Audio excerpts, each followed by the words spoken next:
Raise your hand if you ever felt questioned about why some nations around the world are happier than others. I'm sure you ask yourself that once.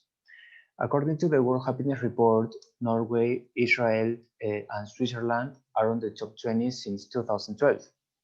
In line with its methodology, the main outcome is current life evaluation, which is an item asking respondents to imagine themselves on a letter with steps numbered from 0 at the bottom to 10 at the top, where 0 represents the worst possible and 10 the best possible life. We are Carlos Avila, Renzo Ovidio, and Luis Farach, and the purpose of today's presentation is to compare and contrast the three happiest countries in the world. Let's start by talking about Norway. In order to achieve happiness, there are three factors that most researchers prioritize about Norway. First, it is called a welfare state because the government, both federal and local, has primary responsibility for the welfare of its citizens. The second is that if you are legally resident in Norway, you can apply for the free health service. You just pay for basic medicines and each doctor visit, but they all go toward the annual cap. So once you reach that, the service is free for the rest of the year. And finally, it has a low crime rate. This is due to Norway's enlightened approach how they treat their prisoners by giving them trust and responsibility.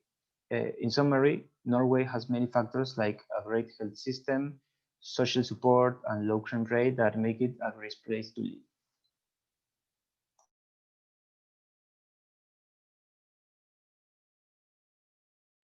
Well, let's now talk about Israel. To achieve happiness, there are three factors that most researchers prioritize over Israel. First, it is called the social welfare system because the government has created a legal system that provides protection to workers and a wide range of national and community service, including programs for children and young people, agencies for single parents, care for the elderly, adoption agencies, and alcoholism prevention and treatment. The second is that whether resident or foreign people in Israel have to guarantee a basket of medical service and hospitalization. In summary, it has a compulsory educational system that is organized, highly organized, and driving towards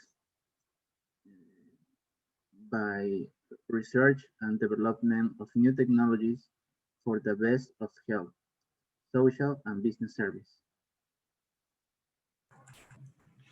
Let's now move on to Switzerland.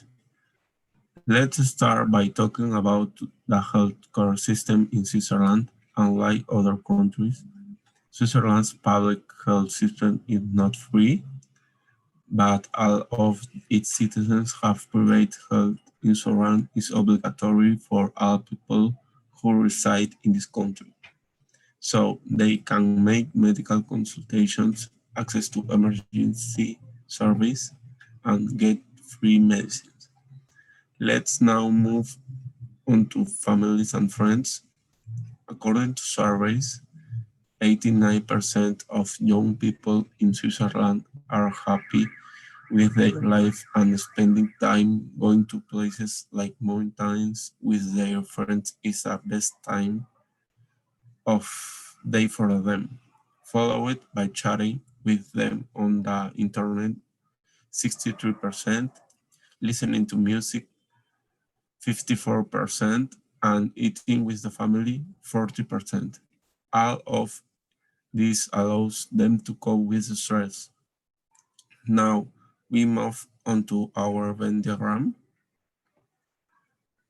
As we can see, all three countries are very concerned about the well-being of their citizens. Something in common that Norway and Israel have is that they have free healthcare, while Switzerland does not have a free healthcare system. but it is one of the happiest countries in the world. Norway has a low crime rate, and Israel has a mandatory education system for its citizens.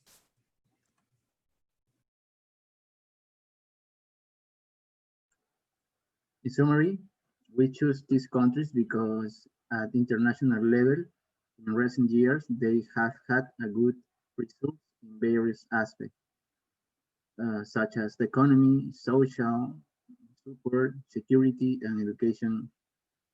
In this sense, we can conclude that happiness in these countries is expressed in a good organization and condition of a national system of social welfare, free and quality basic education.